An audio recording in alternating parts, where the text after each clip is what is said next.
ادعمونا بلايك للفيديو واشتراك بالقناة.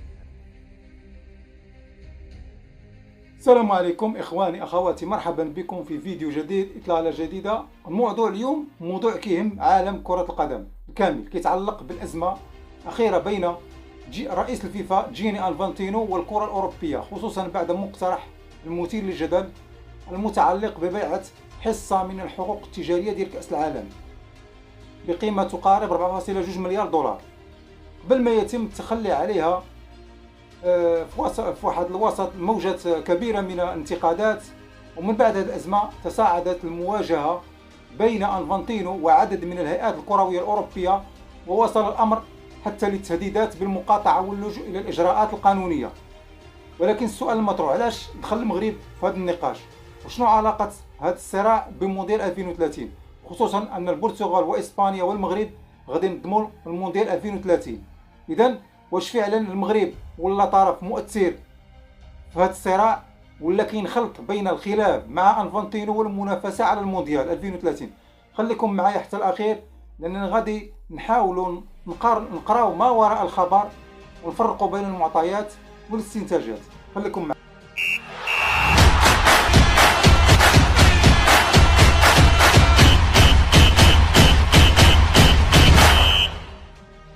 مرحبا بكم من جديد إخواني أخواتي الأفاضل.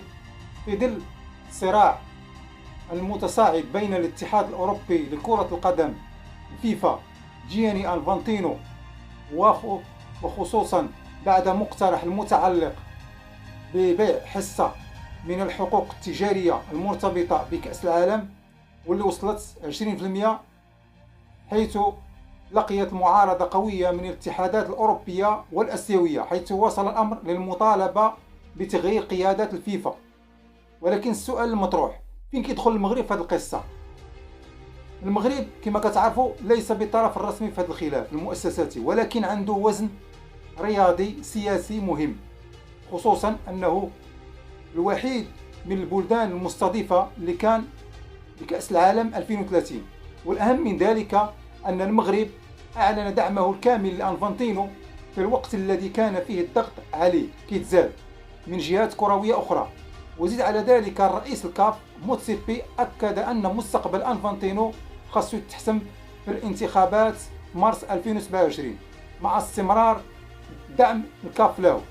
وهنا كيطرح السؤال نفسه، واش الدعم المغربي لأنفانتينو والموقع المغربي القوي داخل الملف المونديال 2030 خلى المغرب يدخل بشكل غير مباشر في هذا الصراع؟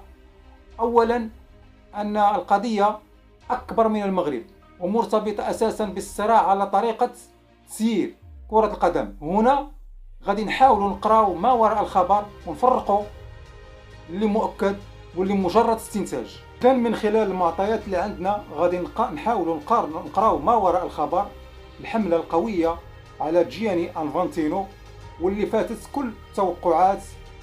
الملف مازال مفتوح، والحسم الحقيقي غادي يكون مع انتخابات الرئاسة الفيفا المرتقبة في مارس 2027. والسؤال اللي كيبقى مطروح، واش أنفانتينو غادي يقدر يحافظ على منصبه، ولا أن المعارضة والاتحادات اللي التحقت غادي تقدر تفرض التغيير على رأس الاتحاد الدولي؟ فالأزمة الأخيرة المعارضة ما بقاش مقتصرة على أوروبا، بحيث خرجت مواقف من اتحادات القارة أخرى، ولات القضية مرتبطة بطريقة تسيير الفيفا والحكامة والحقوق التجارية ديال كأس العالم. وأنفانتينو من جهته حاول يهدر الأوضاع وقدم اعتذار بخصوص طريقة تدبير ملف الحقوق التجارية، ولكن الاعتذار منهاش الأزمة، لأن المنتقدين قالوا بوضوح إن المشكل بالنسبة لهم ماشي غير في القرار واحد، وإنما في الثقة وطريقة القيادة. وهنا كيدخل المغرب في القصة. علاش؟ لأن أنفانتينو ولا كيدير زيارات متكررة للمغرب وكيشيد بالتطور الكروي المغربي وبالإنجازات اللي حققتها المنتخبات الوطنية. والمغرب بدوره أعلن دعمه لأنفانتينو إلى جانب اتحادات عربية أخرى، كما أن الكاف أعلنت دعمه كذلك. وبالتالي من الطبيعي يطرح المتابع السؤال، واش المغرب غادي يكون واحد من أهم مراكز دعم لأنفانتينو في هذه المرحلة، خصوصا أن المغرب عنده علاقة مباشرة بملف المونديال 2030، وأن أي صراع على القيادة الفيفا يمكن تكون عنده تبعيات وانعكاسات على التوازنات الكرة العالمية. ولكن هنا خاصنا نكون واضحين، الدعم المغربي لأنفانتينو حقيقة وزيارته للمغرب حقيقة، ولكن القول بأن أنفانتينو كيحاول يضمن بقائه عن طريق المغرب أو أن المغرب هو سبب الحملة الأوروبية عليه، هذه قراءة وتحليل ماشي حقيقة محسومة. وهنا بالطبع غادي نقراو ما وراء الخبر، علاش المغرب ولا حاضر بقوة في هذا الصراع، وشنو الممكن يوقع حتى في الانتخابات 2027. ومن هنا كيبدا السؤال الحقيقي، واش الحملة على أنفانتينو كتوقف عند شخصه، ولا أن الخلاف عنده امتدادات مرتبطة بالمغرب ومونديال 2030، خصوصا أن المغرب أعلن دعمه لأنفانتينو والكاف كذلك ما زالت كتساندو. في نفس الوقت تصاعد النقاش حول مكان إقامة نهائي مونديال 2030. كاين تقارير قالت إن أنفانتينو وعد المغرب بالنهائي المقابل الدعم، لكن الفيفا نفت رسميا هذا الادعاء. وهنا غادي نقراو ما وراء الخبر، واش المنافسة الحقيقية هي فقط على قيادة الفيفا، ولا حتى على النفوذ وعلى بعض الملفات الكبرى ديال المونديال 2030. لأن المغرب ماشي مجرد مستضيف عادي، هو واحد من البلدان المنظمة للبطولة، وفوزي القجع عنده دور أساسي في ملف 2030، وبالتالي أي صراع على توزيع النفوذ يمكن ينعكس رياضيا على الملف 2030. ولكن واش هذا يعني أن هناك مخططا لإسقاط أنفانتينو من أجل إبعاد المغرب؟ هنا نخليو السؤال مفتوح ونخليو المعطيات هي اللي تجاوب. وبالنسبة لي القضية ماشي واش أنفانتينو غادي يمشي ولا غادي يبقى رئيس الفيفا، هذه المسألة غادي تحسمها الانتخابات الآتية. اللي كيهمنا هو السؤال الآخر، شنو هو الدور اللي ولا كيلعبوا المغرب داخل هذه التوازنات، لأن أنفانتينو ولا كيزور المغرب بشكل كبير وكيشيد بالتطور الكروي والإنجازات المنتخبات الوطنية، والمغرب أعلن دعمه في هذه الأزمة. وفي المقابل كاين خطاب آخر كيحاول يصور هذه العلاقة كأن المغرب ولا عنده نفوذ كبير داخل الكرة الإفريقية، بل وحتى التأثير على القرارات الفيفا. وهنا خاصنا نفرقوا بين النفوذ الحقيقي اللي يمكن إثباته وبين الخطاب الإعلامي اللي كيقدم المغرب وكأنه كيتحكم في كل شيء. المغرب فعلا ولا كيستضيف عديد كبير من التظاهرات الكروية الإفريقية والدولية، وهذا الشيء عطاه حضور أكثر داخل المشهد. ولكن واش هذا الحضور كيعني أن المغرب كيتحكم في الكاف والفيفا؟ هذه قصة أخرى خاصها أدلة. سؤال آخر، علاش العلاقة بين المغرب وأنفانتينو ولات كثير هذا القدر من الجدل؟ واش صعود المغرب الكروي والتنظيمي ولا فعلا كيغير الموازين القوى داخل كرة القدم الإفريقية والعالمية؟ وهنا غادي نحاول نقراو ما وراء الخبر بلا تهويل وبلا ما نسبوا لأي جهة مؤامرة ما عندهاش عليه دليل. إذا هنا أنا ما غاديش ندافع على أنفانتينو وما غاديش نهاجمه. أنفانتينو بالنسبة لي ماشي هو الموضوع اليوم، الموضوع الحقيقي هو المغرب، شنو هو الدور ديالو في هذا الصراع. المغرب وصل اليوم لمستوى كروي وتنظيمي خلاه يلعب دور مهم في الساحة الإفريقية والعالمية، ومونديال 2030 غادي يكون أكبر اختبار لهذا الحضور. وفعلا كاين اليوم صراع حول النفوذ داخل الفيفا، والمغرب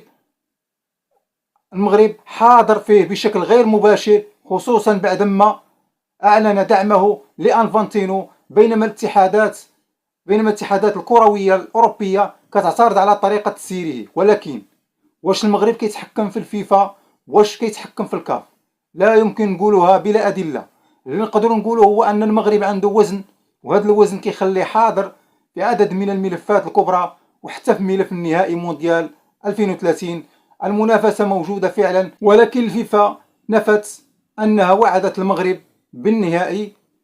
إذا السؤال اللي غادي نخليه مفتوح، واش الصراع الحالي ضد أنفانتينو غير صراع على الحكامة والمال داخل الفيفا، ولا أن صعود المغرب وموقعه الجديد في الكرة العالمية دخل حتى هو في هذه المعادلة؟ هنا بالضبط غادي نقراو ما وراء الخبر. إذا من خلال المستوى اللي وصل له المغرب إفريقيا والمكان اللي ولا عنده في الكرة المغربية، ومبقاتش المغرب مجرد منتخب كينافس داخل الملعب، ولا عنده حضور وتأثير في عدد من الملفات الكروية الكبرى داخل إفريقيا. والكرة الإفريقية بدورها تطورت والمغرب ولا واحد من ابرز الوجوه اللي كتمثل هذا التطور، سواء من الناحيه اللاعبين او البنيه التحتيه. وهنا كيبدا السؤال اللي غادي نحاولوا نجاوبوا عليه في هذا الفيديو: واش هذا الصعود المغربي خلق منافسه جديده على النفوذ داخل كره القدم الافريقيه والعالميه؟ لاننا كنشوفوا انتقادات متكرره ومتزايده على انفانتينو وعلى المغرب وحول مونديال 2030. ولكن واش هذا الهدف فعلا هو اضعاف المغرب كرويا؟ واش كاين صراع على النفوذ اكثر من كونه صراع على شخص انفانتينو؟ وفي الاخير ما نقدروش نقولوا ان اي طرف عنده مخطط لاسقاط المغرب، ولكن نقدروا نقولوا بان صعود الكره المغربيه خلى المغرب يدخل بقوه داخل الكره الافريقيه والعالميه. المغرب اليوم عنده لاعبين كبار، بنيه تحتيه، تجربه تنظيميه، منتخبات ولات كتفرض الاحترام، ومونديال 2030 غادي يكون محطه كبيره باش يثبت ان هذا التطور ماشي صدفه. اما انفانتينو واش غادي يبقى رئيس الفيفا؟ اولا هذه غادي تحسمها الانتخابات الجايه. لكن بالنسبه لي السؤال الاهم ماشي هو مصير انفانتينو، السؤال هو مصير المشروع الكروي المغربي. واش غادي نواصلوا التطور؟ واش غادي نزيدوا نقويوا البطوله، الفئات السنيه، البنيه التحتيه والمنتخبات؟ ولا وقع اي تغيير داخل الفيفا، واش المغرب غادي يبقى عنده نفس الوزن والتاثير؟ هذا الشيء هو التحدي الحقيقي. وفي الاخير كنتمنى التوفيق للكره المغربيه، ان شاء الله المغرب يبقى حاضرا في الساحات الكرويه العالميه ونحققوا انجاز اللي كيتسناه كل مغربي. اذا عجبكم المحتوى ما تنساوش الاشتراك في القناه وتفعيل الفيديو باش يوصلكم الجديد. السلام عليكم.